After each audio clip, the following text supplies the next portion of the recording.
Hi friends, welcome back to my channel. അപ്പോൾ നമ്മൾ ഇന്ന് ഉണ്ടാക്കാൻ പോകുന്നത് ചിക്കൻ പൊടിയാണ്.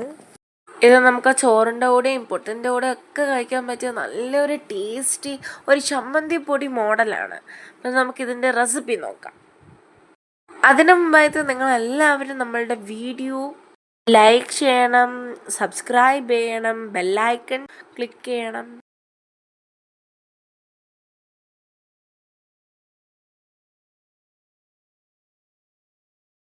അതിനായിട്ട് ഞാൻ ആദ്യം എടുത്തേക്കുന്നത് കുറച്ച് ചിക്കനാണ്. അത് മുളകും ഉപ്പും മഞ്ഞൾപ്പൊടിയും ഇട്ട് നല്ലതുപോലെ ഒന്ന് വേവിച്ചെടുത്ത പീസസാണ്. ഞാൻ ഇങ്ങനെ ഒന്ന് കട്ട് ചെയ്ത് വെച്ചിട്ടുണ്ട്. ഇനി നമുക്ക് ഇത് നല്ലതുപോലെ മിക്സി ജാറിലിട്ട് നല്ലതുപോലെ പൊടിച്ചെടുക്കണം.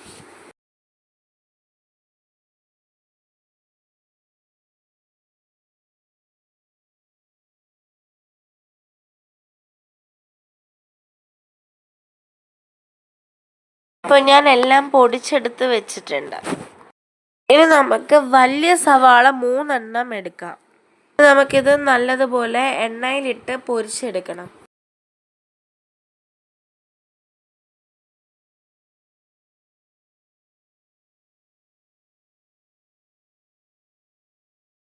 ഇനി ഞാൻ സവാളയെല്ലാം വറുത്ത് കോരി വെച്ചിട്ടുണ്ട്.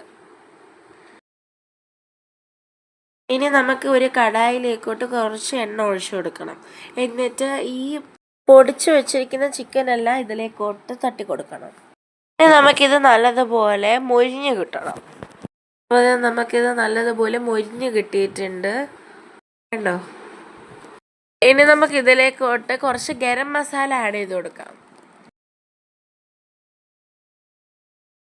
ഇനി നമുക്ക് ഇതിലേക്കോട്ട് കുറച്ച് മുളക് പൊടി ചേർത്ത് കൊടുക്കാം. നമ്മൾ ചിക്കൻ വേവിച്ച സമയത്ത് ഉപ്പ് ഇട്ടതുകൊണ്ട് നമ്മളിപ്പോൾ ചിക്കനിൽ ഉപ്പിടുന്നില്ല.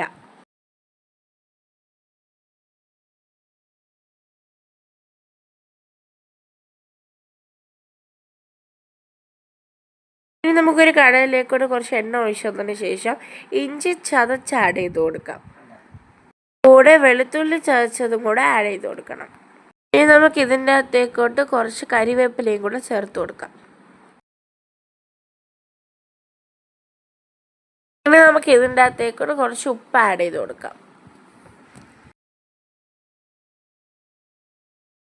നമ്മൾ വറുത്ത് വെച്ചേക്കുന്ന സവാളയിലേക്കോട്ട് ഈ ഇഞ്ചി വെളുത്തുള്ളി പേസ്റ്റിൻ്റെ മിക്സ് ആഡ് ചെയ്ത് കൊടുക്കണം.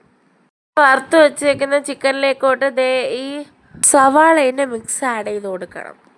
നമുക്കിത് നല്ലതുപോലെ മിക്സി ജാറിലിട്ട് പൊടിച്ചെടുക്കണം.